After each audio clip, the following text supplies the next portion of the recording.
Basura. Total, sabi naman nila, sila ay naghahakot ng basura.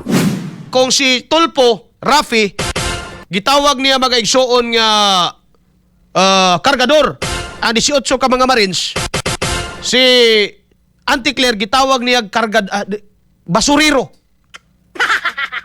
Basura yun yung utok ni mga tawhana. Gitawag mga igala ni Auntie Claire nga basuriro, mga kaigsuunan, ang 18 Marines. Bullseye! Bullseye! Paminaw na to si Auntie Claire, may nalang maglagot mo kamay. XFM Katropa! Ito pong klaseng mga nakikitang inconsistencies, how does Malacanang characterize ito pong revelation ng 18 former bodyguards? Basura. Total, sabi naman nila, sila ay naghahakot ng basura. So, itong mga klase ng mga statements na to, na pinuna rin na bakit ang abogado nagsasalita at hindi yung 18 kargador or 18 maleta boys. Hindi po ito tatayo sa korte. Yung ganitong klase mga statements na pabago-bago, hindi po ito makakapasa sa masusing mga pag-aaral at pagsusuri ng korte. So, dito pa lamang po makikita na natin kung ano-anong klase ang mga kwento nila para makapanira lamang. Ito pong klaseng mga Tama na, nakikitang Gab. Kaya naganag ma-high blood rin. I talk to my where the Tok-tok sa mong kagaral. Alas 9:42 mga igala, gitawag ni Auntie Claire nga basura ang pamahayag mga igala aligasyon no sa 18 ka mga former Marines mga kaigsuunan. Tanawon nimo ni. Actually mga igala, alas 9:42 naman no, patapos na ang atong programa mga kaigsuunan. Gusto lang ako sa dihataga pagtagad mga katropa. Actually maluoy ta sa 18 Marines bay. Ngano man, posible mga igala ang ilang istorya gipunan, posible no, ang ilang istorya gikuhaan. Pero di nimo malimod nga ang ilang istorya dunay kamatuoran. Unsa la mga igala, wa karon matagamtami sa ato ang 18 Marines. Wa sila kalingkod mga igala og kanang impartial gyud nga gubot man gud ron. Tinuod na kalingkod sila sa katong blue ribbon nilang Marcoleta, pero ang problema dili i-recognize sa pikas. No? Ngano man, remember, sa gingon ako, naay tao or grupo sa tao nga gusto gyud nga tabunan, pugngan, nga manggawas ning tanan nga mga impormasyon, mga kaigsuunan. In fairness, may gala sa 18 Marines, ngal-ngal ra ni si Auntie Claire. Ingon si Auntie Claire, di ko no mo barog sa korte. Actually, mga igala, dili na ni magmatter diha sa inyo ang kurti-kurti diha karon mga igsuon. Panawagan na ni katawhan karon, gumikan kay gusto clarity. Dili klaro nga para ni Claire. Gusto pagpaklaro ang katawhan karon, gusto kahusayan ang katawhan karon. Ang katawhan may galang Pilipino, wa man sa diingon nga tinuod na tanan giingon sa 18 Marines. But gusto ta nga ang tanan mga igala nilang gisulti, maimbestigahan. Kung bakak na, then they have the accountability. Kung tinuod na may gala, then gukdon dapat tong mga tao nga nagisulti gipanglitok diha. Di ba? Dili kay himuon lang na tong headline nga niingon si Auntie Claire, basura ang ilang giingon. Nag-disprove na mga igala nga nag-disprove na sa aligasyon baga kaigsuunan sa 18 ka mga Marines. Tama na diha. Ato na silang pagngon, no? Ina mao may gala, dapat hatagan ninyo sila og proper venue. Kung kamo diha Malacañang, kung kamo diha kampo nila Gatchalian, kung kinsa mo mga santilmuha mo nga para magkamo sa tao o para mo sa accountability, tinuod yung accountability, dapat ang inyong buhaton hatagan ninyo ng impartial kanang dili bias nga komitiba nga mao'y mulingkod mangutana aning 18 Marines. Ngano man kapoy kayo hunahunaon mga igala. Nga 18 ka mga tao magsabot para mamakak. O gasto sa gayon na hunaon. Nga doon usa ka politiko mabayad og 18 ka tao para lang maigala mamakak.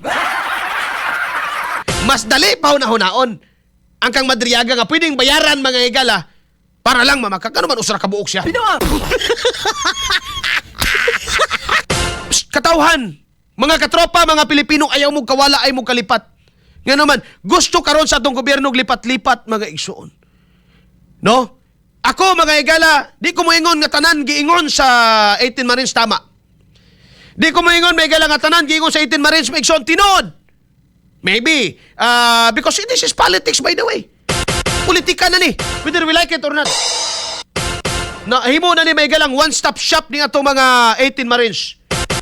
Pero sa tawagon nimo silang 18 Marites, 18 Kargador, shame on you. Bullseye.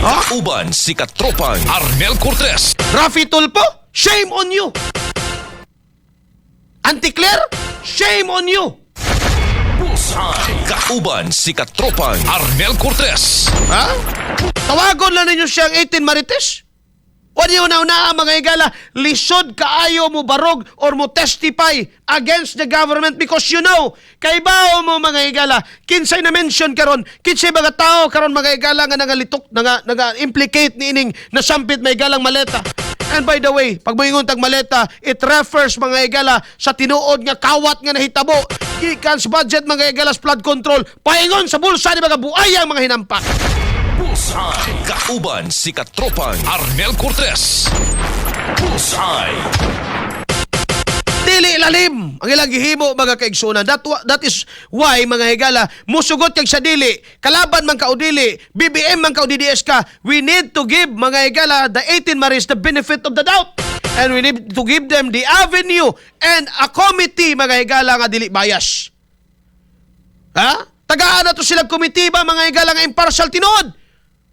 Tagaan nimo sila Blue Ribbon Committee Chairman nga Erwin Tulpo nga apil na lito. Ha? Ingana nakabugo inyong tanaw na mo mga Pilipino? Inyo raming dula-dulaan? Hatagi na sila o tinuod nga venue. Ang atong nabantayan from the very start, ang ilang kredibilidad mo inyong giigo, and dili mo gusto nga maningog sila, mauna. Ngano man. Kay bao ka mga higala para nakuha sa akong yanong panabot. Mas maayo pa ning sa 18 ka Marines kay naay makakonfirmar sa ilang gipanulti. Wa ako naingog tama tanan. Maybe mga higala katunga diha. No, maybe 80% diha mga higala tinuod. O 20% di tinuod. Pero kanang ilang gipanulti, naagyo diha ka matuuran mga higala.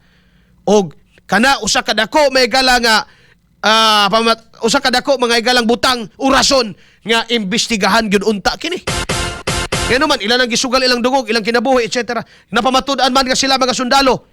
Sukwahe sa giingon mga higala ning Rapi Tulpo nga mga kargador lang sila dili mga higala mga Marines. Awara gud na. Giun sa mga higala pagdaot ang ilang kredibilidad, magpasalamat na nila nga naman. Dili lalim mamahimong whistleblower. Asa na si Gutesa by the way? Si Gutesa pwede makakumpirmar mga higala aning ilang statement and many more. No? Og dagan pang uban, dagan pang mga tao mga higala nga pwede pang makasulti ni ini. Si Libiste, Representative Libiste mga higala nagpresentar na. No?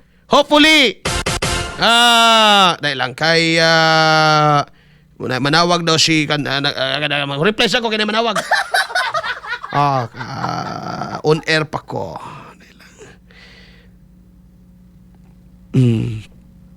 Alright, na-replyan na nako. Ano yan na? Ako na ibalik. I talk to my... Ako na ibalik ang akong sipon. Ano yan na?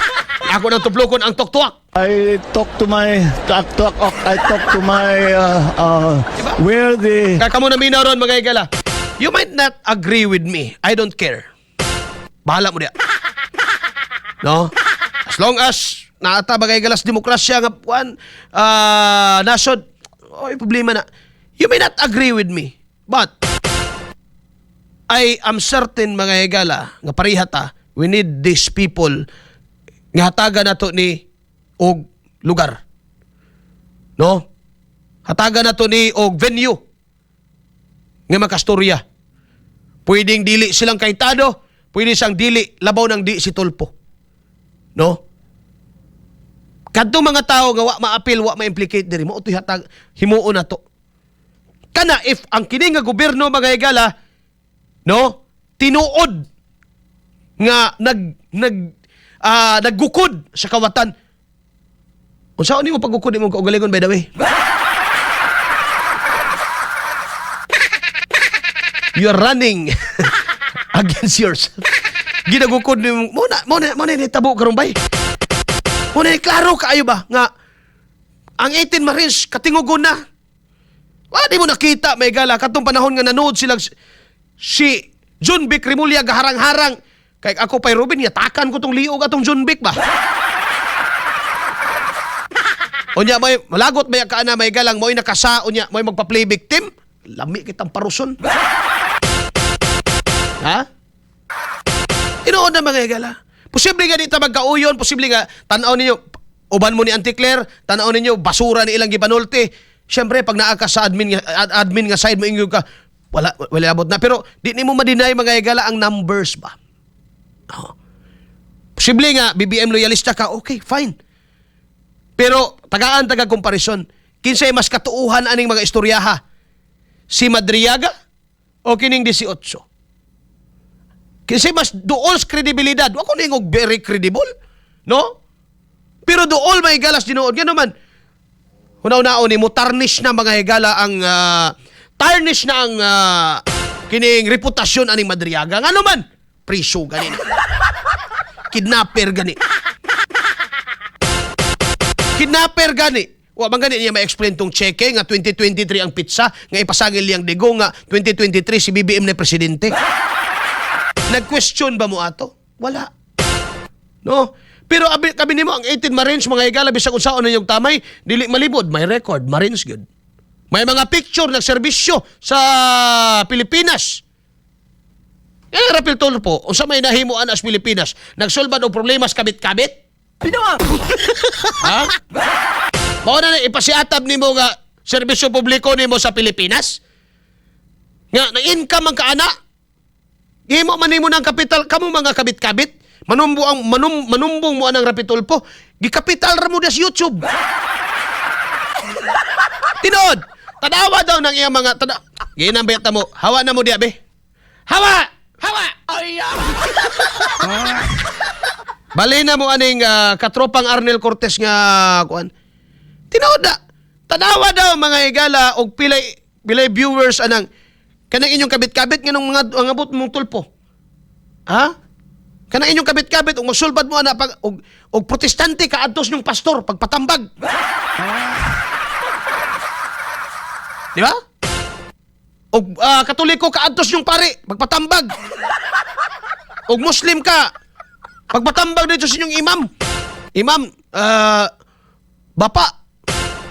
Sakto pa ba ni nga agi ingon sa Quran agi allowed ta ni Allah subhanahu wa ta'ala upat raman ya gusto magkugunom di ipasulbad na dito ano mga ito mamong tulpo diba samay na natampo mga higala ni Rapi Tulpo anang Pilipinas kanang pagsulbad anang kabit-kabit nga supposed to be ng problema ha kamura may magsulbad na tama na mo DSWD oy. Abot mo ng Rapi Tulpo nga gikapital ra mo. Gihimo rang episode ng inyong mga problema sa kinabuhi. Gipag-inkaman mo milyones ang katanaw. Wa gyud mo ka-realize. Wa jud ni Pilipino mabaligya yung harapan gyud.